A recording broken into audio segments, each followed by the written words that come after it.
আজ আপনাদের কাছে শাহিদ কাপুর ও কিয়ারা আদভানির মোস্ট সাকসেসফুল কাবির সিং মুভিটি শেয়ার করতে যাচ্ছি।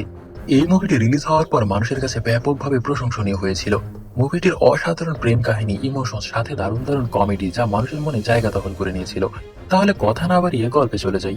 শুরুতে কাবির সিং নামের একটি ছেলেকে দেখি, মুখ ভরা দাড়ি আর অগোছালো চুল তার। মাতলাম ও ছন্ন ছাড়া অস্বাভাবিক জীবনযাপন করে সে।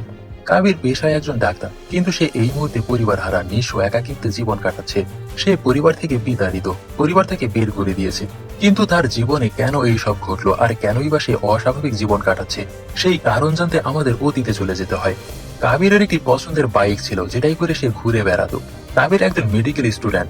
সে তার দিল্লি মেডিকেল কলেজের একটি ফুটবল স্পোর্টস ম্যাচ খেলছিল, যেখানে সে গোলকিপার পজিশনে দায়িত্ব পালন করে। কিন্তু হঠাৎ খেলার মাঝে কাবিরকে বিভ্রান্ত করার জন্য বিপক্ষ টিমের একটি ছেলে তাকে বাজে ভাষায় গালি দেয়। তার জবাবে কাবির তাকে আঙুল উঠিয়ে দেখিয়ে দেয়। তখন ওই ছেলেটি রেগে গিয়ে দৌড়ে এসে কাবিরকে আক্রমণ করে বসে। তখন কাবিরও হাতাহাতিতে জড়িয়ে পড়ে আর ওই ছেলেটিকে অনেক মারতে থাকে। মার খেয়ে ছেলেটার অবস্থা বেহাল হয়ে যায়। এদিকে ফুটবল আয়োজক কমিটি ট্রফি রেখে চলে যায়। এরপর কাবির কোন রকম আনুষ্ঠানিকতা ছাড়াই ট্রফিটি নিয়ে বন্ধুদের সাথে মজা করতে থাকে। এখানে এই তিনজন বন্ধু কাবিরের খুব ক্লোজ ফ্রেন্ড, যারা সবসময় কাবিরের সুখ দুঃখের সঙ্গী। পরদিন মেডিকেল কলেজের নতুন স্টুডেন্টদেরকে টিচার লেকচার দিচ্ছিল। সেখানে কাবির আসাতে টিচার কাবিরকে দেখিয়ে দিয়ে প্রশংসা করে বলে যে কাবির হচ্ছে এই কলেজের ইতিহাসের অন্যতম একজন মেধাবী ছাত্র। সে সবকিছুতেই টপার, কিন্তু তার একটি খারাপ দিক রয়েছে, সে তার রাগ নিয়ন্ত্রণের ব্যাপারে একদম জিরো। তার ভিতরে প্রচুর রাগ আর ক্রোধ। কেউ যদি তার রাগ নিয়ন্ত্রণ করতে না পারে, তাহলে সে অস্ত্রোপচারের সময় মার্ডারও করে ফেলতে পারে। রাগের কারণে সে ফুটবল ম্যাচে মারামারি করেছে আর কলেজের মান সম্মান ডুবিয়েছে। টিচার কাবিরকে বলে সে যেন একটা ক্ষমা সুন্দর অ্যাপ্লিকেশন লিখে কলেজ কর্তৃপক্ষকে জমা দেয়, না হলে তাকে কলেজ ছেড়ে চলে যেতে হবে। কিন্তু কাবির বলে খেলার মাঠে তার কোনো ভুল ছিল না, যা করেছি ঠিকই করেছি। কাবির ক্ষমা চাইতে পারবে না, তাই সে এই কলেজ ছেড়ে চলে যাওয়ার সিদ্ধান্ত নেয়। এই কথা বলে কাবির বের হয়ে চলে আসে আর কলেজ ছেড়ে যাওয়ার জন্য কলেজ থেকে একটি ফর্ম উঠায়, কারণ কলেজ ছেড়ে যেতে হলে একটা ফর্ম পূরণ করে যেতে হবে। ফর্মটি নিয়ে বাইরে এসে কাবির সিগারেট ধরায়। ঠিক সেই মুহূর্তে কলেজে নতুন অ্যাডমিশন হওয়া কিছু ছাত্রী আসছিল। তখন কাবিরের হঠাৎ সাদা জামা পরা ইনোসেন্ট চেহারা সুন্দরী একটি মেয়ের উপর নজর পড়ে যায়। কাবির এক দৃষ্টিতে তার দিকে তাকিয়ে থাকে। মেয়েটিকে খুবই ভালো লেগে যায়। মেয়েটিকে দেখার পর কাবির ডিসাইড করে সে এই কলেজেই থেকে যাবে, তাই ফর্মটি ছিঁড়ে ফেলে। এরপর কাবির বয়েজ ক্লাসরুমে আসে আর সমস্ত স্টুডেন্টকে সতর্ক করে দেয় যে এই কলেজে নতুন একটি মেয়ে এসেছে, তার সাথে যেন কেউ ভুলেও লাইন মারার চেষ্টা না করে, কারণ সে শুধুই আমার। কাবির হচ্ছে কলেজের সিনিয়র স্টুডেন্ট আর খুব রাগী, তাই সবাই কাবিরকে ভয় পায়। এরপর কাবির তার বন্ধুদের নিয়ে গার্লস ক্লাসরুমে আসে বন্ধুদের মেয়েটিকে দেখিয়ে দেওয়ার জন্য। তখন তারা মেয়েটিকে তার নাম জিজ্ঞাসা করে। সে জানায় তার নাম হচ্ছে প্রীতি। ঠিক তখন কাবিরের কাছে তার বাবার একটা ফোন আসে। বাবা তাকে বলে তোমার কলেজে তার পরিচালকের এক আত্মীয় হরপাল সিক্কির মেয়ে নতুন ভর্তি হয়েছে, তাকে যেন দেখে শুনে রাখো। এরপর হরপাল নিজেই কলেজে আসে কাবিরের সাথে দেখা করতে। তার মেয়ে প্রীতিকে সাথে নিয়ে আসে। কাবির এখানে বুঝতে পারে বাবা যে মেয়েকে দেখে রাখতে বলেছিল সেই হচ্ছে প্রীতি। হরপাল কাবিরকে বলে সে যেন প্রীতিকে বোনের মতো করে দেখে শুনে রাখে। কিন্তু কাবির বলে আমি তাকে দেখে শুনেই রাখবো, কিন্তু বোনের মতো করে নয়। এই কথা বলে সে চলে আসে। কিন্তু প্রীতির বাবা কাবিরের কথাবার্তা, তার বিহেভিয়ার সুবিধাজনক মনে হয় না। পরদিন কলেজের বারান্দায় প্রীতি তার ফ্রেন্ডদের সাথে গুনগুন করে গান গাচ্ছিল। কাবির নিচ থেকে শুনছিল। কাবির তখন প্রীতিকে নিচে নেমে আসতে বলে। প্রীতি নিচে নেমে এলে কাবির তাকে জিজ্ঞাসা করে কলেজ ক্যাম্পাস, এখানকার খাবার পছন্দ কিনা। প্রীতি জানায় সবকিছু ঠিকঠাক আছে। কিন্তু এই মুহূর্তে কাবির কোনো কিছু চিন্তা না করে প্রীতির গালে একটা কিস করে বসে। কিন্তু প্রীতি কোনো ধরনের রিয়েক্ট না করে ঘুরে চলে আসে আর প্রীতির মনে কাবিরের জন্য ফিলিং সৃষ্টি হতে থাকে। লাভ স্টোরিটা একটু অদ্ভুত হয়ে গেল, তাই না? যাই হোক, এরপর থেকে কাবির ক্লাসরুমে এসে প্রীতিকে পড়ালেখার ব্যাপারে হেল্প করতে থাকে এবং তাকে মাঝে মধ্যে কলেজ থেকে বের করে নিয়ে এসে বিভিন্ন জায়গায় ঘুরতে থাকে, টাইম স্পেন্ড করতে থাকে। তাদের সম্পর্কটা আস্তে আস্তে গভীর হতে থাকে। এরপর কলেজে হোলি উৎসব হচ্ছিল আর কাবির চায় সে প্রথমে প্রীতির গালে রং মাখবে। কিন্তু কাবিরের কাছে খবর আসে কেউ একজন জোর করে প্রীতিকে রং মেখে চলে গেছে। এটা শুনে কাবির প্রচন্ড রেগে যায় আর সে দ্রুত করে বাইক নিয়ে গার্লস হোস্টেলে চলে আসে প্রীতির কাছে। প্রীতি তখন কান্না করছিল। কাবির সেখানে থাকা দুটো ছেলের কাছে জানতে চায় তার সাথে কি হয়েছে। ছেলে দুটো তাকে জানায় এর আগে আপনার ফুটবল খেলায় যেই ছেলের সাথে ঝগড়া হয়েছিল, সেই ছেলে এসে প্রীতিকে শরীরের বিভিন্ন জায়গায় টাচ করে রং মেখে গেছে। কাবির সব শোনার পর ছেলে দুটিকে বলে এই কথা যেন আর কেউ না জানতে পারে। এরপর কাবির প্রীতিকে নিয়ে সাথে একটা হকি স্টিক নিয়ে ওই ছেলেকে মারতে যায়। কাবির ওই ছেলেকে দেখা মাত্রই ইচ্ছে রকম খুশাতে থাকে প্রীতির সাথে খারাপ আচরণের জন্য আর বলে ও শুধুই আমার, তার দিকে হাত বাড়ালে জানে মেরে ফেলবো। এই সময় কাবির প্রীতিকে জড়িয়ে ধরে। প্রীতি তাকে জড়িয়ে ধরে কান্না করতে থাকে। এরপর পরবর্তী সিনে দেখতে পাই প্রীতির পায়ে কাঁচের টুকরো ঢুকে যাওয়াতে তার ট্রিটমেন্ট করছিল কাবিরের এক মেয়ে ফ্রেন্ড। সে ভালোভাবে ট্রিটমেন্ট করতে পারছিল না বলে কাবির তাকে সরিয়ে দিয়ে সে নিজে প্রীতির ট্রিটমেন্ট করতে থাকে। প্রীতি সুস্থ না হওয়া পর্যন্ত প্রীতির দেখাশোনা করার জন্য কাবির প্রীতিকে নিয়ে ডিরেক্ট বয়েজ হোস্টেলে নিয়ে এসে পড়ে। কাবির প্রীতিকে তার কাছে আনার পর স্টাডির জন্য হেল্প করছিল, কিন্তু প্রীতি কাবিরের প্রতি খুব অ্যাট্রাকটিভ হয়ে যায়। তখন কাবির আর প্রীতি দুজন দুজনকে কিস করে আর তারা ফিজিক্যাল সম্পর্কেও লিপ্ত হয়ে যায়। প্রীতি বয়েজ হোস্টেলে থাকার জন্য এটা নিয়ে বাইরে বাজে মন্তব্য হচ্ছিল, তাই কাবির প্রীতিকে নিয়ে একটা ফ্ল্যাট বাসা ভাড়া নিয়ে নেয় দুজনে একসাথে থাকার জন্য। এখানে তাদের সম্পর্কটা আরো গভীর হয়ে যায়। এভাবে আস্তে আস্তে কিছুদিন পর কাবির ডাক্তারি MBBS পাশ করে ফেলে, তাই এখন তাকে মাস্টার্সের জন্য মাসুরি যেতে হবে নতুন কলেজে। সেজন্য প্রীতির অনেক মন খারাপ ছিল, কারণ প্রীতি কাবিরকে ছাড়া একা হয়ে যাবে। এরপর কাবির প্রীতিকে আবার কলেজ হোস্টেলে থাকার জন্য নামিয়ে দেয়, কারণ তাকে মাস্টার্সের জন্য চলে যেতে হবে। কিন্তু প্রীতির ভীষণ মন খারাপ ছিল। যাই হোক, এরপর কাবির মাস্টার্সের জন্য তার নতুন কলেজে চলে আসে। কিন্তু প্রীতির মন সব সময় খারাপ থাকতো কাবিরের জন্য। কাবিরকে ছাড়া সে থাকতে পারছিল না, তাই প্রীতি কাবিরকে না জানিয়ে ব্যাগ গুছিয়ে ডিরেক্ট সে কাবিরের কাছে চলে আসে। কাবির তাকে দেখে খুব আশ্চর্য হয়ে যায়। তারা দুজন দুজনকে জড়িয়ে ধরে, সাথে কিস করাটা তো আছেই। ওখানে তারা দুজনে কিছুদিন থেকে যায়, কিন্তু এসব কিছু তাদের দুজনের পরিবারের কেউই জানতো না। তারা তো জানতো তাদের সন্তান কলেজে পড়ালেখা করছে। যাই হোক, এরপর প্রীতি তার বাসায় চলে আসে, আর কাবিরও। এরই মধ্য দিয়ে কাবিরের বড় ভাইয়ের বিয়ে ঠিক হয়ে যায়, তাই কাবির প্রীতিকে ইনভাইট করার জন্য প্রীতির বাসায় যায়। কিন্তু প্রীতির বাবা বাসায় ছিল না। তখন তার বাবার অনুমতি ছাড়া তাদের মেয়ে কোথাও যেতে পারবে না, তাই প্রীতির বাবা আসার অপেক্ষা পর্যন্ত কাবির আর প্রীতি তাদের বাসার ছাদে যায়। ছাদে গিয়ে দুজন দুজনকে কিস করতে নেয়। ঠিক সেই মুহূর্তে প্রীতির বাবা এসে সবকিছু দেখে ফেলে।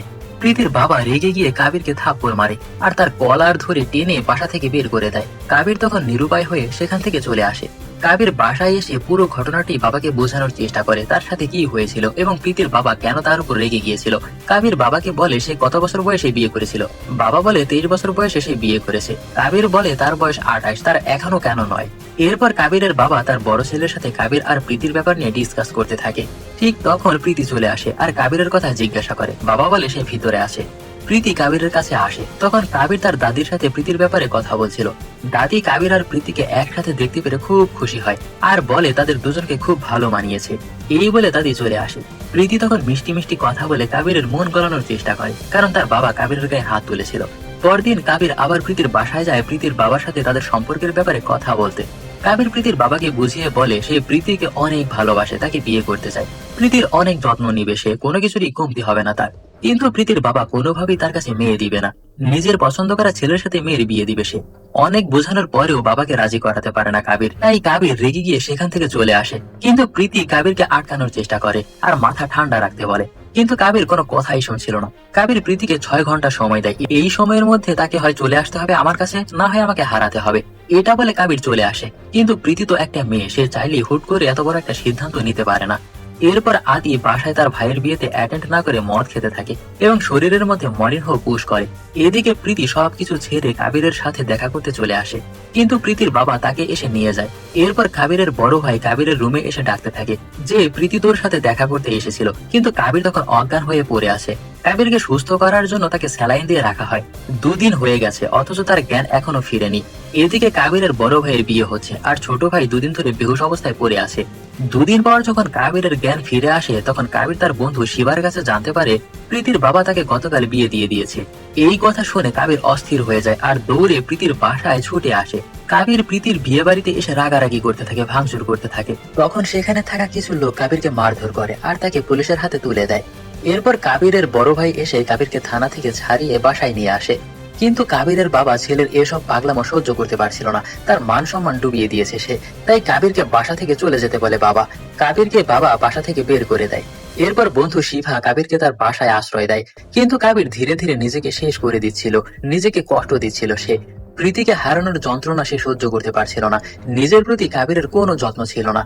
কিন্তু এরই মধ্যে এই দুঃখের ভিতরে সে ভালো একটা হসপিটালে ডাক্তারের জব পেয়ে যায়, কারণ সে অনেক মেধাবী। একদিন হসপিটালে জিয়া নামের একজন অভিনেত্রী আসে, তিনি হচ্ছে নায়িকা। সে পায়ে ব্যথা পেয়ে কাবিরের কাছে আসে ট্রিটমেন্টের জন্য। কাবির যখন তার পায়ের ব্যথা চেক করছিল, তখন জিয়ার কাবিরকে খুব ভালো লেগে যায়, তাই জিয়া কাবিরের নাম্বারটাও জোগাড় করে নেয়। 4 মাস হয়ে গেছে কাবির বাসায় ফিরেনি একবারও, তাই কাবিরের বড় ভাই কাবিরকে নিয়ে যেতে আসে। কিন্তু কাবির কোনোভাবেই বাসায় যাবে না, সে উল্টো তার ভাইয়ের সাথে রাগারাগি করতে থাকে। একদিন জিয়া কাবিরকে ফোন করে, তারা দুজনে দেখাও করে। জিয়া তো কাবিরকে পছন্দ করে ফেলেছে, তাদের মধ্যে আস্তে আস্তে বেশ ভালো সম্পর্ক গড়ে ওঠে। কাবির তার ছন্ন ছাড়া আর একাকিত্ব সময় কাটাতে জিয়ার সাথে টাইম স্পেন্ড করতে থাকে। এভাবেই একদিন জিয়া তার গাড়ির ড্রাইভারকে বাইরে দাঁড় করিয়ে কাবির ও জিয়া ফিজিক্যালি অ্যাট্রাকশন হয়ে যায়। তখন জিয়া কাবিরকে আই লাভ ইউ বলে। কাবির এই কথা শুনে রেগে গিয়ে গাড়ির বাইরে চলে আসে, কারণ কাবির আর যাই কিছু করুক না কেন তাকে ভালোবাসা সম্ভব নয়। কাবির তো একজনকে ভালোবাসে, সে হচ্ছে প্রিয়া। তাই কাবিরের সাথে সে রাগারাগি করে চলে আসে। এরপর কাবির কোনোভাবে মদ খাওয়া বাদ দিতে পারছিল না। কাবির মাতাল হয়ে হসপিটালে যায়, আর মাতাল অবস্থায় সে একজন পেশেন্টের অপারেশন করতে গিয়ে নিজেই অসুস্থ হয়ে পড়ে যায়।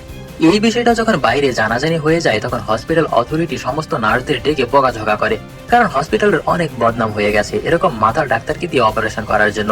তাই হসপিটাল অথরিটি কাবিরের নামে মামলা করে দেয়।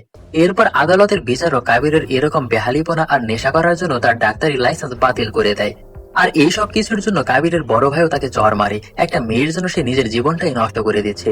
এরপর থেকে কাবির আরো ছন্নছাড়া হয়ে যায়, আরো বেশি নেশা করতে থাকে। নিজের জীবনের প্রতি কোনো খেয়ালই তার নেই। কাবিরের দিন দিন এই খারাপ অবস্থা দেখে বন্ধু শিভা তার জীবনটা স্থির করার জন্য, স্বাভাবিক অবস্থায় ফিরিয়ে আনার জন্য সে তার নিজের বোনের সাথে কাবিরের বিয়ে দিতে চায়। কিন্তু কাবির সেটাও প্রত্যাখ্যান করে দেয়, কারণ তার জীবনে প্রীতি ছাড়া অন্য কোনো মেয়ে নট অ্যালাউ। সত্যি এরকম বন্ধু পাওয়া খুবই ভাগ্যের ব্যাপার। এরপর একদিন কাবির রাস্তার পাশে অস্বাস্থ্যকর পরিবেশে খাবার খাচ্ছিল। তখন বন্ধু শিবা এসে কাবিরকে জানায় তার দাদি মারা গেছে। কাবির তখন দাদিকে দেখার জন্য বাসায় আসে। কাবিরের বড় ভাই তখন তাকে সান্ত্বনা দিচ্ছিল। এদিকে কাবিরের বাবা তার মা মারা যাওয়াতে পাথর হয়ে বসে আছে। তখন কাবির নিজে বাবার কাছে এসে ছেলে হয়ে বাবাকে সান্ত্বনা দেয়, বাবাকে অনেক বুঝায়। আর কাবিরও সিদ্ধান্ত নেয় সে সব খারাপ কাজ ছেড়ে দিবে, নিজেকে পরিবর্তন করবে সে। তখন কাবিরের বাবা ছেলেকে জড়িয়ে ধরে কাঁদতে থাকে। কিছুদিন পর কাবিরের বাবা ছেলেকে বলে শহরের বাইরে গিয়ে ঘুরে আসতে, এতে করে তার মন অনেকটাই ভালো হবে। তাই কাবির তার পুরনো বাইকটি নিয়ে শহরের বাইরে ঘুরতে আসে। কিন্তু কাবির হঠাৎই খেয়াল করে দেখে ওই শহরের একটি পার্কে প্রীতি প্রেগনেন্ট অবস্থায় বসে আছে। তাই কাবির তাকে অনেকদিন পর দেখতে পেয়ে তার সাথে কথা বলতে পার্কে ঢুকে যায়। কাবির দূর থেকে প্রীতিকে দেখে, কিন্তু কিছু একটা ভেবে তার কাছে যায় না। তার সাথে না কথা বলে দূর থেকে দেখে সে চলে আসে। কাবিরের মন আবার খুব বিষণ্ণ আর খারাপ হয়ে যায়। এই বিষয়টি কাবির বাসায় এসে তার দুই বন্ধু শিবা ও কামালের সাথে শেয়ার করে, আর বলে সে আবার প্রীতির কাছে যাবে এবং প্রীতিকে তার কাছে আনবে এবং তার পেটে থাকা সন্তানকেও সে মেনে নিবে।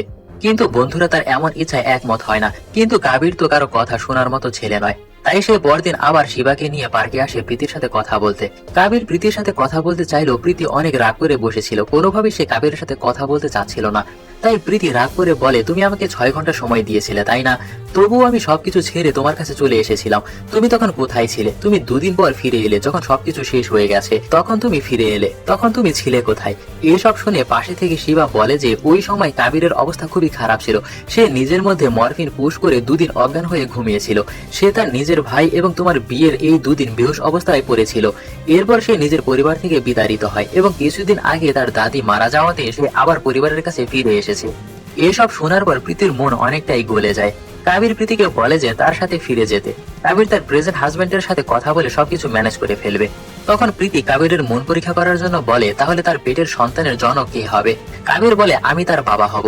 এসব শুনে প্রীতি ইমপ্রেস হয়ে যায় আর কাবিরকে কাছে ডাকে। তখন প্রীতি কাবিরকে কয়েকটা চড় মেরে কাবিরকে শুধু চুমু খেতে থাকে। প্রীতি তখন সব ঘটনা খুলে বলতে থাকে। প্রীতি তার বিয়ের 3 দিন পর সবকিছু ছেড়ে চলে এসেছিল। সে আর কখনো পরিবারের কাছে ফিরে যায়নি। প্রীতি একবার কাবিরের কাছে ফিরেও আসতে চেয়েছিল, কিন্তু তখন প্রীতি জানতে পারে কাবিরের সাথে অ্যাক্ট্রেস জিয়ার সম্পর্ক চলছে, তাই আর ফিরে যায়নি। প্রীতি কাবিরকে বলে যে তার পেটের সন্তান অন্য কারো নয়, সেটা কাবিরেরই সন্তান। এসব শুনে কাবির প্রীতিকে জড়িয়ে ধরে। তারা খুব ইমোশনাল হয়ে যায়, দুজন দুজনকে কিসও করে। প্রীতি এক বৃদ্ধা মহিলাকে দেখিয়ে দিয়ে বলে যে এই মহিলা তার এতদিন দেখাশোনা করেছে। তখন কাবির ওই বৃদ্ধা মহিলাকে জড়িয়ে ধরে। কাবির মহিলার কাছে চিরঋণী হয়ে থাকবে। এরপর দেখা যায় কাবির প্রীতিকে ডিরেক্ট বিয়ে করে বাসায় ফিরে আসে। কাবির বড় ভাইকে পেটের সন্তান দেখিয়ে দিয়ে বলে যে ওটা আমার সন্তান। তখন কাবিরের পরিবার খুব সহজেই তাদের মেনে নেয় এবং তারাও খুব খুশি হয়ে যায়। এরপর দেখা যায় খবর পেয়ে প্রীতির বাবা চলে আসে। প্রীতির বাবা কাবিরের কাছে ক্ষমা চায়, কারণ সে তাদের ভালোবাসার বন্ধন কখনো বুঝতেই চায়নি। তাই প্রীতির বাবা তাদের দুজনকে আশীর্বাদ করে। এরপর থেকে কাবির, প্রীতি এবং পুরো পরিবারটাই আবার আগের মতো হাসি আনন্দে ভরে যায়।